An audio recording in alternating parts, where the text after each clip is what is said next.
Hello guys, welcome to Christian time. So ഇന്നത്തെ video നമ്മളിവിടെ നോക്കാൻ പോകുന്നത് നമ്മുടെ കോങ്ങിനെ പറ്റിയാണ്. സോ നമ്മുടെ ഈ ഒരു മോൺസ്റ്റർ വേഴ്സിൽ തന്നെ വലിയൊരു ഫാൻ ബേസ് ഉള്ള ടൈറ്റൻസിൽ ഒരാളാണ് നമ്മുടെ കോങ് എന്ന് നോക്കുകയാണെങ്കിൽ ഗോഡ്സിലേക്ക് ഈക്വൽ ഫാൻ ബേസ് കോങ്ങിനുണ്ട്. അപ്പം ആരാണ് കോങ്ങിൻ്റെ സ്പെഷ്യൽ പവേഴ്സൊക്കെ എന്താണ് അതൊക്കെയാണ് നമ്മൾ ഈ വീഡിയോയിൽ നോക്കാൻ പോകുന്നത്. സോ ആരൊക്കെ കോങ് ഫാൻസ് എന്ന് കമൻറ്റ് പറഞ്ഞേക്കുക. സോ നേരെ വീഡിയോട്ട് കിടക്കാം. അപ്പോൾ നമ്മുടെ കോങ്ങിന് പ്രൊട്ടക്ടർ ഓഫ് ഹ്യൂമാനിറ്റി എന്നാണ് പറയുന്നത്. കാരണം നമ്മുടെ കോങ് മനുഷ്യർക്ക് വേണ്ടി ഫൈറ്റ് ചെയ്യുന്ന ഒരു ടൈറ്റൻ എന്നാണ് പറയുന്നത്. ഇപ്പം ഗോഡ്സിലെയോ ബാക്കിയുള്ള ടൈറ്റൻസ് ഒക്കെ എടുക്കുകയാണെങ്കിൽ അവർ വേറെ കാര്യങ്ങളിലേക്കായിരിക്കും ഫൈറ്റ് ചെയ്യുന്നത്. ഇപ്പം ഗോഡ്സിലെ എടുക്കുകയാണെങ്കിൽ ഗോഡ്സിലെ ബാലൻസിന് വേണ്ടിയാണ് ഫൈറ്റ് ചെയ്യുന്നത്. പക്ഷേ നമ്മുടെ കോങ് മനുഷ്യർക്ക് വേണ്ടി ഹ്യൂമാനിറ്റിക്ക് വേണ്ടി ഫൈറ്റ് ചെയ്യുന്ന ഒരു ടൈറ്റനാണ്. അതുകൊണ്ടാണ് കോങ്ങിനെ പ്രൊട്ടക്ടർ ഓഫ് ഹ്യൂമാനിറ്റി എന്ന് പറയുന്നത്. ഇവൻ ഇപ്പോൾ വന്ന ഗോഡ്സില എക്സ് കോങ്ങിൻ്റെ ട്രെയിലറിൽ തന്നെ ഇത് മെൻഷനും ചെയ്യുന്നുണ്ട്. സോ കോങ് മനുഷ്യർക്ക് വേണ്ടി ഫൈറ്റ് ചെയ്യുന്ന ഒരു ടൈറ്റൻ. അത് മാത്രമല്ല പെട്ടെന്ന് മനുഷ്യരുമായിട്ട് ഇണയുന്നൊരു ടൈറ്റനും കൂടെയാണ് കോങ് എന്ന് വെച്ചാൽ. ഇപ്പം നിങ്ങൾ ഗോഡ്സില വെസസ് കോങ്ങിലെടുക്കുകയാണെങ്കിൽ ജിയ എന്ന് പറഞ്ഞ ഒരു പെൺകുട്ടിയായിട്ട് നമ്മുടെ കോങ് കമ്മ്യൂണിക്കേറ്റ് ഒക്കെ ചെയ്യുന്നത് നമ്മൾ കണ്ടിട്ടുണ്ട്. സോ മനുഷ്യരുമായിട്ട് പെട്ടെന്ന് ഇണയുന്ന ഒരു ടൈറ്റനാണ് നമ്മുടെ കോങ് എന്ന് പറയുന്നത്. ഇത് മാത്രമല്ല ഈ ടൈറ്റൻസിൻ്റെ ഇടയിൽ തന്നെ സ്പെഷ്യൽ പവേഴ്സ് ഒന്നും ഇല്ലാതെ ഫൈറ്റ് ചെയ്യുന്ന ഒരു ടൈറ്റനും കൂടിയാണ് നമ്മുടെ കോങ് എന്ന് പറയുന്നത്. സോ വേണമെങ്കിൽ കോങ്ങിന് ഒരു ബാറ്റ്മാൻ എന്ന് വേണമെങ്കിൽ പറയാം ഈ മോൺസ്റ്റർ വേഴ്സിൽ. അപ്പോൾ നമ്മുടെ കോങ്ങിൻ്റെ ബ്രെത്ത് പ്ലേസ് എന്ന് പറയുന്നത് സ്കൾ ഐലാൻഡാണ്. സോ അവിടെയാണ് നമ്മുടെ കോങ് ജനിച്ചതും വളർന്നതും ഒക്കെ. അപ്പം കോങ്ങിൻ്റെ പാരൻസ് എങ്ങനെയാണ് സ്കൾ ഐലാൻഡിൽ എത്തിയെന്ന് ചോദിക്കുകയാണെങ്കിൽ നമ്മൾ കുറച്ച് പിന്നിലോട്ട് പോകണം, ആ ഒരു ഗ്രേറ്റ് ടൈറ്റൻ വാറിലോട്ട് പോകണം. സോ ഗ്രേറ്റ് ടൈറ്റൻ വാർ എന്ന് പറയുന്നത് നമ്മുടെ കോങ്ങിൻ്റെ ഇനവും ഗോഡ്സ്ലയുടെ ഇനവും തമ്മിലാണ് നടന്നിട്ടുള്ളത്. അപ്പം ഈ ഒരു ഇനത്തിന് അതായത് ആ ഒരു സമയം അവിടെ നിന്ന് രക്ഷപ്പെട്ടു പോയ ചില ഏപ്സ് ഉണ്ടല്ലോ. സോ അവരാണ് ഈ സ്കൾ ഐലൻഡിൽ പോയി എത്തിയത്, നമ്മുടെ കോങ്ങിൻ്റെ പാരൻസും വേറെ ചില ഏപ്സും ഒക്കെ. അപ്പോൾ അവർ ഈ സ്കൾ ഐലൻഡിൽ വന്നിട്ട് അവിടെ ഇവർ സന്തോഷമായിട്ടാണ് ജീവിച്ചത്, വേറെ പ്രശ്നങ്ങളൊന്നും ഉണ്ടാവില്ല എന്നാണ് വിചാരിച്ചത്. എന്നാൽ ഈ ഒരു സ്കൾ ഐലാൻഡിൽ നമ്മുടെ സ്കൾ ക്രോളേഴ്സ് ഉള്ള കാര്യം ഇവർക്ക് അറിഞ്ഞുകൂടായിരുന്നു. അപ്പോൾ ഈ സ്കൾ ക്രോളേഴ്സുമായിട്ട് ഇവർക്ക് പലതവണ ഫൈറ്റൊക്കെ നടന്നിട്ടുണ്ടായിരുന്നു. സോ അങ്ങനെ ഇരിക്കുന്ന സമയത്ത് ഈ ഒരു കോങ്ങിൻ്റെ ആ ഒരു ഇനത്തിൽ തന്നെ ലാസ്റ്റ് പിടിച്ച് നിന്നതാണെന്ന് വെച്ചാൽ കോങ്ങിൻ്റെ അച്ഛനും അമ്മയാണ്. കാരണം ഇവർ ആ ഇനത്തിൽ തന്നെ ഭയങ്കര പവർഫുൾ ആയിട്ടുള്ള രണ്ട് ഏപ്സ് ആയിരുന്നു. അപ്പോൾ അങ്ങനെ ഒരു സമയത്ത് നമ്മുടെ ഈ കോങ്ങിൻ്റെ അമ്മ പ്രഗ്നൻ്റ് ആയിരിക്കുകയാണ്. അപ്പോൾ ഇങ്ങനെ കോങ് ജനിക്കാറായ ഒരു സമയത്ത് ഈ സ്കൾ ക്രോളേഴ്സ് ഒരു വലിയ ഫൈറ്റ് എടുക്കും. കോങ്ങിൻ്റെ അച്ഛനാണെങ്കിൽ അദ്ദേഹത്തിന് കഴിയുന്ന രീതിയിലൊക്കെ ഫൈറ്റ് ചെയ്ത് നിൽക്കും, ബട്ട് അദ്ദേഹവും മരിച്ചു പോകും. പിന്നെ കോങ് ജനിച്ച ആ സ്പോട്ടിൽ തന്നെ കോങ്ങിൻ്റെ അമ്മയും ഈ സ്കൾ ക്രോളേഴ്സ് എന്ത് ചെയ്യും, കൊന്നുകളയും. അതായത് കോങ് തൻ്റെ അമ്മയുടെ കൂടെ കുറച്ച് നേരെ ഇരുന്നിട്ടുള്ളൂ. അതിനുള്ളിൽ തന്നെ അതായത് ഒരു 12 സെക്കൻഡ്സിന് വേണമെങ്കിൽ പറയേണ്ടി വരും. അതിനുള്ളിൽ തന്നെ കോങ്ങിൻ്റെ അമ്മയെ കോങ്ങിൻ്റെ മുമ്പിൽ വെച്ച് തന്നെ ഈ സ്കൾ ക്രോളേഴ്സ് കൊന്നുകളയുന്നുണ്ട്. അതായത് ഇത് നിങ്ങൾ ആലോചിച്ച് നോക്കണം എത്രത്തോളം ഒരു ഡാർക്കായിട്ടുള്ള അവസ്ഥയായിരിക്കും. നമ്മുടെ കോങ് ജനിച്ച് തൻ്റെ അമ്മയുടെ കൂടെ കുറച്ച് നേരം ഇരുന്ന് പോലും ഇല്ല, അതിനുള്ളിൽ തന്നെ തൻ്റെ മുമ്പിൽ വെച്ച് തന്നെ തൻ്റെ അച്ഛനും അമ്മയെ കൊല്ലുന്നത് ഉറപ്പായിട്ടൊരു ഭയങ്കര ഡാർക്കായിട്ടുള്ള കാര്യം തന്നെയാണ്. കോങ്ങിൻ്റെ അമ്മേനെ സേഫായിട്ടൊരു പ്ലേസിലാക്കി കൊടുക്കും. സോ അവിടെ എഴുതാൻ നമ്മുടെ കോങ് ഇങ്ങനെ ഒന്നും ചെയ്യാൻ പറ്റാതെ തൻ്റെ അച്ഛനും അമ്മയും മരിക്കുന്നത് നോക്കി വിഷമിച്ചുകൊണ്ടിരിക്കുന്നുണ്ടായിരുന്നു. സോ ഇതാണ് കോങ്ങിൻ്റെ ഒരു സാഡായിട്ടുള്ള ഒരു ബാക്ക് സ്റ്റോറി എന്ന് പറയുന്നത്. സോ അതിനുശേഷം നമ്മുടെ കോങ് ഒരു കാര്യം തീരുമാനിക്കുകയാണ്, ഞാൻ ഈ സ്കൾ ക്രോളേഴ്സിനെ എല്ലാവരും കൊല്ലും, ഈ ഒരു ഐലൻഡിനെ തന്നെ ഞാൻ പ്രൊട്ടക്റ്റ് ചെയ്യുന്നുള്ള തീരുമാനം അവിടെയാണ് കോങ് എടുക്കുന്നത്. അതിനുശേഷം നമ്മുടെ കോങ് ആണെങ്കിൽ ആ സ്കൾ ഐലൻഡിൽ എങ്ങനെയൊക്കെയോ സർവൈവ് ചെയ്യാണ്. കാരണം ഈ സ്കൾ ക്രോളേഴ്സ് കയ്യിൽ പെടാൻ പാടില്ലല്ലോ, കാരണം കോങ് അപ്പോൾ ഒരു കുട്ടി ആണല്ലോ. സോ അങ്ങനെ കോങ് എങ്ങനെയൊക്കെയോ സർവൈവായി അവസാനം ഒരു വലിയൊരു എയ്പ്സ് ആയതിനു ശേഷം ആ സ്കൾ ക്രോളേഴ്സിനെയൊക്കെ കോങ് തെരഞ്ഞു പിടിച്ച് കൊല്ലുകയാണ്. ഇപ്പം സ്കൾ ഐലൻഡിൽ പോയി നോക്കുകയാണെങ്കിൽ അവിടെ കുറച്ച് സ്കൾ ക്രോളേഴ്സ് ഉണ്ടാവും, കാരണം മിക്ക സ്കൾ ക്രോളേഴ്സിനെ നമ്മൾ കോങ് കൊന്നിട്ടുണ്ട്.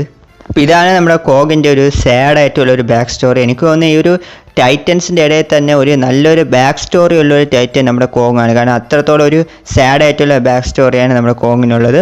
അപ്പോൾ ഈ കോങ്ങിന് ആ സ്കൾ ഐലാൻഡിലുള്ള ചില ആൾക്കാരൊക്കെ കോങ്ങിനെ ദൈവമായിട്ടാണ് കാണുന്നത്. കാരണം ഈ സ്കൾ ഐലാൻഡിൽ തന്നെ ചില ട്രൈബ്സിൽപ്പെട്ട ആൾക്കാരൊക്കെ ജീവിച്ചിരിക്കുന്നുണ്ട്. അപ്പോൾ അവർ ഈ സ്കൾ ക്രോളേഴ്സിൻ്റെ കയ്യിൽ നിന്ന് പ്രൊട്ടക്റ്റ് ചെയ്യുന്നത് നമ്മുടെ കോങ്ങാണ്. അതുകൊണ്ടാണ് കോങ്ങിനെ അവർ ഒരു ദൈവം പോലെയായിട്ട് കാണുന്നത്.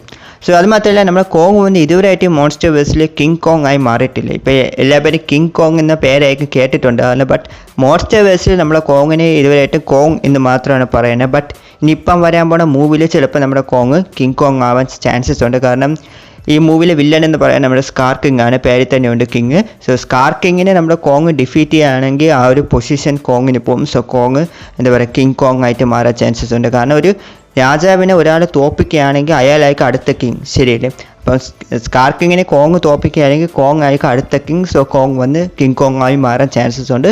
എന്തായാലും നമുക്കത് വെയിറ്റ് ചെയ്ത് നോക്കാം. അപ്പോൾ ഇതൊക്കെയാണ് കോങ്ങിൻ്റെ ചില ബാക്ക് സ്റ്റോറീസും കാര്യങ്ങളൊക്കെ. ഇനി നമുക്ക് നേരെ കോങ്ങിൻ്റെ പവേഴ്സിലോട്ട് വരാം. സോ കോങ്ങിന് അങ്ങനെ സ്പെഷ്യലായിട്ട് ഒരു പവറൊന്നുമില്ല. ഇപ്പോൾ ഗോഡ്സിലേക്ക് അറ്റോമിക് ബ്രീത്ത് അങ്ങനെയൊക്കെ ഉള്ള പോലെ കോങ്ങിന് അങ്ങനെ സ്പെഷ്യൽ പവറൊന്നുമില്ല.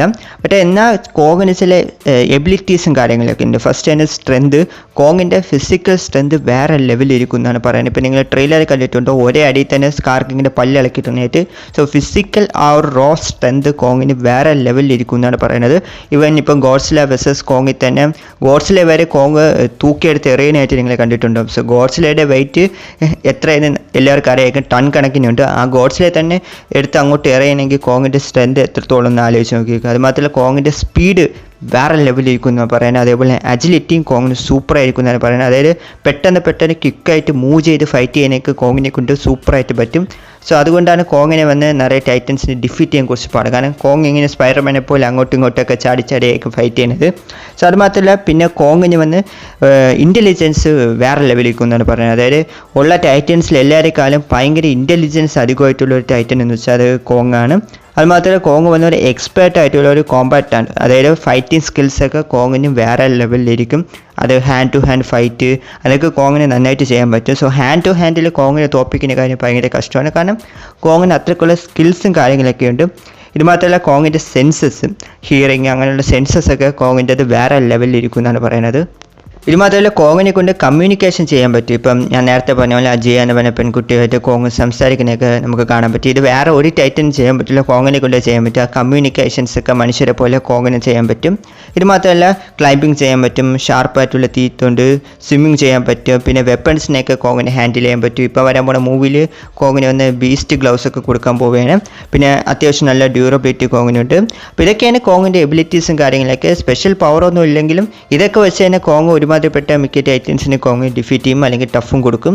ഇനി വീക്ക്നെസ്സിലോട്ട് വരികയാണെങ്കിൽ നമ്മുടെ കോങ്ങിൻ്റെ ഒരു പ്രധാന വീക്ക്നെസ് എന്ന് പറയുന്നത് പുള്ളിയുടെ സ്കിൻ എന്നാണ് പറയുന്നത്. യെസ്, നമ്മുടെ കോങ്ങിൻ്റെ സ്കിന്ന് വന്ന് ഭയങ്കര വീക്കാണ്. അതായത് ഈസി ആയിട്ട് കോങ്ങിനെ ഹർട്ട് ചെയ്യാം. നോർമലായിട്ടുള്ള കുട്ടി വെപ്പൺസൊക്കെ വെച്ച് കോങ്ങിന് ഈസി ആയിട്ട് ഹർട്ട് ചെയ്യാൻ പറ്റും. കോങ്ങിന് വേറെ ടൈറ്റൻസിനുള്ള പോലെ ഹീലിംഗ് പവറൊന്നുമില്ല. അതുകൊണ്ടാണ് ഈസി ആയിട്ട് കോങ്ങിനെ ഹർട്ട് ചെയ്യാം, വേണമെങ്കിൽ കോങ്ങിനെ കൊല്ലാൻ വരെ ഈസി ആയിട്ട് പറ്റും. ബട്ട് അതാണ് കോങ്ങിൻ്റെ ഒരു വലിയ വീക്ക്നെസ് എന്ന് പറയുന്നത്.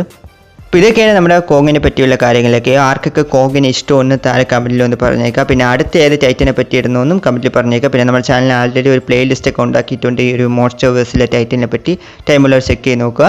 കൂടാതെ വീഡിയോ ഇഷ്ടപ്പെടുമെങ്കിൽ ഉറപ്പായിട്ടും ലൈക്ക് ചെയ്യുക. ചാനൽ ആദ്യമായിട്ടാണ് കാണുമെങ്കിൽ മറക്കാതെ സബ്സ്ക്രൈബ് കൂടി ചെയ്ത് സപ്പോർട്ട് ചെയ്യുക. അപ്പോൾ അടുത്തൊരു വീഡിയോയിൽ കാണാം. Thank you guys.